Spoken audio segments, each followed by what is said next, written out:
हेल' friends नोंथांमोननो video मोनसे लाना फैलायबाय दिनै बिदिब्ला नोंथांमोना भिडिअखौ नायलांदोलाय जोबजासिम आरो चेनेलाव गोदानबा चेनेलखौ साबस्क्राइब खालामना लाबानो जाबाय। आंनाव दं बेलेन्सआ 473 गोजौआव आं रेड कालारनि एरो होना दोनदों। दा क्लिक खालामबाय आं कारलेट, आंनि बेस्ट गेम कारलेट। आं दा बेखौनो बांसिन गेलेनाय जायो लोगोफोर। दा नोंथांमोना नायलांदो, आंनि प्रफिट खालामनो हानाय हायिखौ नोंथांमोना नुलांगोन। दा नायलांबाय थादो, भिडिअखौ स्टार्ट खालामबाय। दा नै फार्स्ट टाइमाव नायना लाग्रोनोसै खेबसे। दा गोजौ लेभेलाव नाङो ना गाहाय लेभेलाव नाङो बेखौ खेबसे नायना लाग्रोनांगौ फार्स्ट टाइमाव। बिनि उनाव सेकेन्डनिफ्राय होनोसै आरो।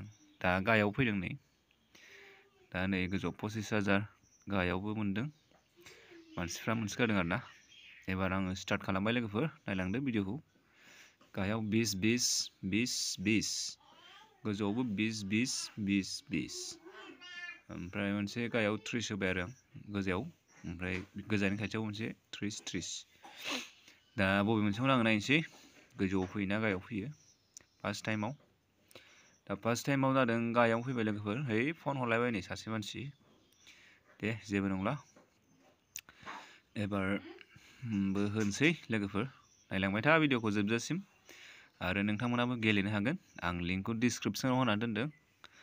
लिंकआ जादों टिन पार्टि मास्टार। नोंथांमोना डाउनलड खालामनानै मबाइल नाम्बार भेरिफाइ खालामनानै गेलेनो हागोन कारलेट गेमखौ।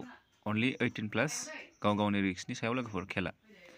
दा गोजौनियाव नांबाय लोगोफोर, गोजौ लेभेलाव नांबाय 20 थाखानियाव 300 थाखा, बे 15 गुना। बेवहाय दा आंनाव बेलेन्सआ जादों 520, बेसेबां 538 टटेल। नों गाहायाव रेड कालारनि बेलेन्स माबा एरो होना दोनदों, बेनो जादों बेलेन्सआ लोगोफोर। दा नायलांबाय था भिडिअखौ जोबजासिम, आङो बेसेबां प्रफिट खालामनो हायो ना हाया। दा नै गारिया स्टार्ट जाबायानो, खारगासिनो दङ। ओमफ्राय नोंथांमोना गेलेयोबा खमनि गेले आरोना, हाइ बेटनि गेलेनाङा फार्स्ट टाइमाव।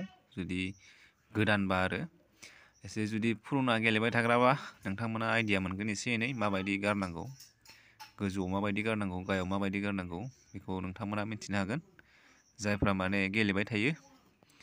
दा नै गाहायाव आं 30 होबाय, ओमफ्राय 20 गोजौआव 20 30 10। दा बबे मोनसेयाव नाङो नायनोसै, गोजौआव फैना गाहायाव फैयो लोगोफोर। दा फैदों गोजौनियाव फैबाय 20 थाखानियाव, बेयावनो खेबनै नांनाय जाबाय। दहाय खेबसे नांखांबाय दानि फैनायनि सिगां। दा बिदि नांनाय जादों 562 दं आंनाव दा बेलेन्सआ। दा नोंथांमोना नायलांबाय था भिडिअखौ जोबजासिम, बेसेबां प्रफिट खालामनो हायो। दा नोंथांमोनाबो गेलेनो हागोन। गाहायाव आङो मोनसे गेप्स दोनबाय, दा फैयोना मायो बेयाव फैबा लस जागोन आंहा। जुदि फैयाबा मोजाङानो जागोन, प्रफिट जागोन। दा नायनोसै मायाव फैयो। दा गाहाय लेभेलाव फैबाय, 20 थाखानियावसो नांबाय लोगोफोर, 30 थाखानियाव नांनांगौमोन। दा एसे लस जादों आरो दाबो, थेवबो इसिबां माने लस जायाखिसै। दा बिदिनो जाखायो खेला, आप डाउन जाखायो, सम सम मोनो सम सम थाङो। होमबाबो एसे प्रफिट जाबाथाय दोननांगौ, गेलेसोमबाय थानाङा बेफोर खेलखौ बारा। आंबो दा 400 500सो प्रफिट जाबानो आं दोनगोन। नायनोसै, नाजानायनोसै प्रफिट खालामनो हागोन ना हाया 400 500 दिनैनि दिनाव। दा मायाव फैखो आरो बेयावनो रिपिट फैफिनबाय लोगोफोर। बेबायदिनो रिपिट फैनाय जायो सम सम, ओंखायनो होफिननांगौ जायो, माने बेकआप फैफिननो थाखाय मुला, नङाबा लस जायो। ओमफ्राय जेराव टारगेट खालामदों बेयाव एसे 10 थाखा 20 थाखा बारा होनो हायो आरोना। ओमफ्राय थांखांनायावबो होनांगौ बिदिनो एसे मोनफिननायनि, बेबायदि फैफिननाय जायो नालाय। दा जेरै रिपिट फैदों बेबायदिनो रिपिट फैयो, ओंखायनो गारलांजाया, सम सम होफाजोबनांगौ जायो। एबार मायाव नाङो, लाखियाव नांबाय लोगोफोर। एबारनाथ' अर जोंलायलायनायसो, गाहायनिया 15 गुना नांगोन 5 गुनायाव। दा 15 गुना नांबाय बेवहाय डाइरेक्ट 450। बेयाव 20 थाखाल'सो होनाय जादोंमोन लोगोफोर। बेबायदि लाखियाव नांनानै अर जोंलायलायनायबाथाय माने माबाया बारा जायो, लेभेला बारा जायो। दा 20 थाखानि बेयाव 450 मोनदों आरो दानियाव, बेबायदि जायो सम सम। ओमफ्राय दा नायनोसैलाय एबार गोजौनियाव फैयोना गाहायनियाव फैयो। गोजौनियाव फैबा प्रफिट जागोन, गाहायनियावबा माने बेनो बे जागोन आरोना। दा 20 थाखानियावसो नांबाय लोगोफोर, 30 थाखानियाव नाङाखिसै, 100ल'सो मोननाय जाबाय दानियाव।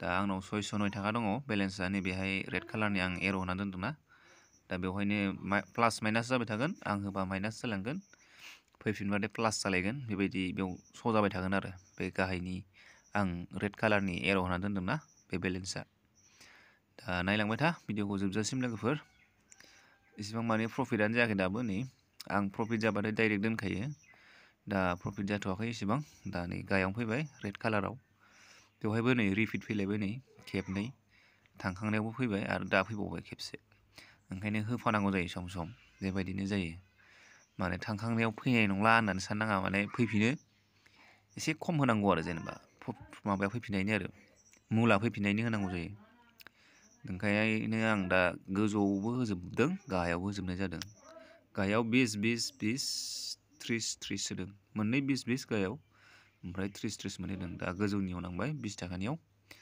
300 मोनबाय नैबेयाव 633 जाबाय आंनाव बेलेन्सआ टटेल दा एबार होबाथाय माइनास जासिगोनलाय नै दा माइनास जाफिनलायबाय दा गोजौआवबो होजोब्बाय गाहायावबो होजोब्बाय गोजौआव 20 20 20 होदों 20 होजोबदों गासिबो गाहायाव 30 30 ओमफ्राय 20 20 दा 30 थाखानियाव नाङो ना 20 थाखानियाव नाङो नायनोसै गाहायनियाव फैयोना गोजौनियाव फैयो दा गोजौनियाव नांबाय 20 थाखानियाव लोगोफोर 500 थाखा मोनगोन बेयाव 500 थाखा स' आंहा प्रफिटआ जाबाय लोगोफोर टटेल बेलेन्स 937 जाबाय आंनाव दहाय सिगां बेसेबां दंमोन 400 बेसेबांबा दंदेरोमोन दा आंना प्रफिटआ जाबाय लोगोफोर आरो दा बेखौ गेलेसोमबाय थायोबा माइनास जालांजोबगोन ओंखायनो एसे प्रफिट जाबाथाय 400 500सो प्रफिट जाबाथाय दोननांगौ ओमफ्राय जुदि हाइ लेभेलाव गेलेबाथ' दा बुरजा मोनबायमोन आरो दा आं हाइ लेभेलाव गेलेयाखै नालाय दा फिसा लेभेलावनो बेसेबां प्रफिट खालामनो हानाय जादों स' नै एबार सोर सोर मोनखो एबारनियावथ' आं होआखिसै आं बेगाव थांबाय लोगोफोर काट खालामसै दा आंनाव बेलेन्सआ टटेल 937 दं नैबेयाव आं रेड कालारनि एर'व होनानै दोनदों ना स' नोंथांमोना भिडिअखौ नायनानै माबायदि मोनखो मोजां मोनदोंबा लाइक कमेन्ट शेयार खालामना होबानो जाबाय दिनैनि भिडिअखौ बेखिनियावनो दोनसै लोगोफोर गोजोन्थों बाय बाय